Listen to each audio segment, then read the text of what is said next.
ហើយបានលុកនៅកៃស្នាមមួយរបស់បាទបោះហាត់អាយ៉ូជុំនេះហើយបានលុកនៅកៃស្នាមមួយរបស់បាទបោះហាត់អាយ៉ូនៅកៃបាត់កៃឆ្វេងបាទចូលចាប់អោបជាប់ទៀតបន្តបានចំពុំឆ្វេងរបស់មហាម៉ាត់បាទជង្គង់បាក់កលាករឡាយរបស់ជាបានបាទជាបាក់កៃក្នុងបានមួយដែរកៃស្នាមបាច់ចូលមួយរបស់បាច់ចាប់មហាម៉ាត់បាទក្នុងកៃចូលមួយចូលតែហើយក៏យើងជិះចូលដល់ការប្រកួតបាទទឹកទី1បាទបាច់កាក់មហាម៉ាត់បាទជាមួយនឹងកីឡាករឡាយមុននឹងជួបជាមួយនឹងកីឡាករពុនសុធាបាទការចូលនៅតបស្ដាប់របស់អ្នកកាដាំបាទបាច់កាក់មហាម៉ាត់តបឆ្វេងបាទកីឡាករនេះពេញកម្លាំងពេញស៊ូអូយបាទប្រាប់បច្ចេកទេស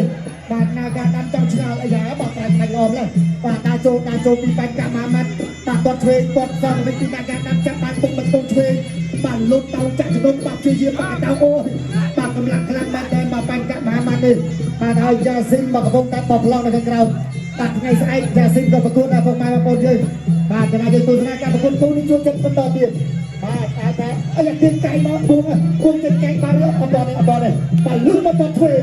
បាទកណ្ដាលដៃឆ្វេងរបស់បាទបាញ់កាប់មហាម៉ាត់បាទជាយាមកាច់បន្តអាយុបាទនាការដាក់ដល់លេខជឿៗដល់ទឹកសោះបាទលេខជឿៗដល់ទឹកសោះបាទកាប់មហាម៉ាត់ចាប់បាទប្រញាប់តិច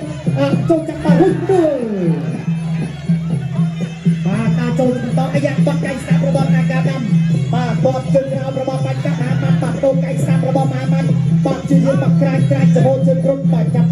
បានបាទលោកគ្រូទាចាប់បាទលោកគ្រូបាទអាយ៉ាកដាចាប់បបាយបាទអត់ធាក់ឆ្វេងមួយដល់ពីបាញ់កាប់មហាម៉ាត់ធាក់ឲ្យដល់មាត់ដៃបាទបត់កៃឆ្វេងបាទចូលចាប់អោបជាប់ទៀតបន្តបាទជង្គង់ឆ្វេងរបស់មហាម៉ាត់បាទជង្គង់បាទកីឡាករឡាយរបស់ជាយាមបាទជាយាមបាទកៃក្នុងបាត់មួយដែរកៃស្ដាំបាទចូលមួយរបស់បាញ់កាប់មហាម៉ាត់បាទក្នុងដៃចូលមួយចូលតែហើយក៏ជាយាមចូលដល់ជ្រុងសៀនដែរបាទកាត់ដៃឆ្វេងចាប់បានបាទលោកអាយ៉ាកដាបាទចាប់បបាយបានសល់1នាទីចុងក្រោយក្នុងទឹកទី1បាទកៃសបោះស្លាប់របស់បាទនាការដាំបាទអ្នកគាត់ស្ដាប់មួយរបស់នាការដាំបាទបែកកាក់មហាម៉ាត់នៅបន្តដើរចូលបាទខ្លាសោកបាទជាមួយនឹងលៀកខ្មៅទៅទៅហើយក៏លុបដាក់ដៃមួយបាទបត់ធ្វើមួយអាយ៉ាបាទចាំប្រាប់ការពីដៃបាទបតែបែកកាក់មហាម៉ាត់គាត់អត់អីទេលោកបាទត្រូវរបស់មកគុំទៀតកាត់ដល់បាញ់ហាពេជុំធ្វើហើយក៏សម្រាប់មកកាច់ទៅជុំធ្វើរបស់បាទបែកកាក់មហាម៉ាត់បាទបែកកាក់មហាម៉ាត់កំពុងតែប្រកួតបុកសុភាក៏កំពុងតែទស្សនាបាទពីការរូបភាពនេះជួបបុកសុភាជាភាសាផងព្រោះណាចិត្តដល់ពេលជួបគ្នាហើយបានលុកនៅដៃស្នាមមួយរបស់បាទមហាម៉ាត់អាយ៉ូ 1 2 3 4 5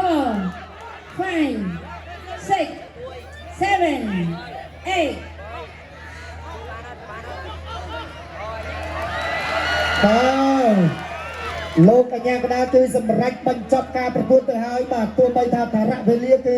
បាទជុំទឹកទី1បាញ់មិញគឺកីឡាករឡើងជាយាមក្រោយក៏បានដល់គណៈកម្មការបច្ចេកទេសចាសសូមអរគុណបង្គោលក្រហមឈ្នះកីឡាករបង្គោលខៀវដោយកីឡាករបង្គោលខៀវបោះបង់ការប្រកួតនៅក្នុងទឹក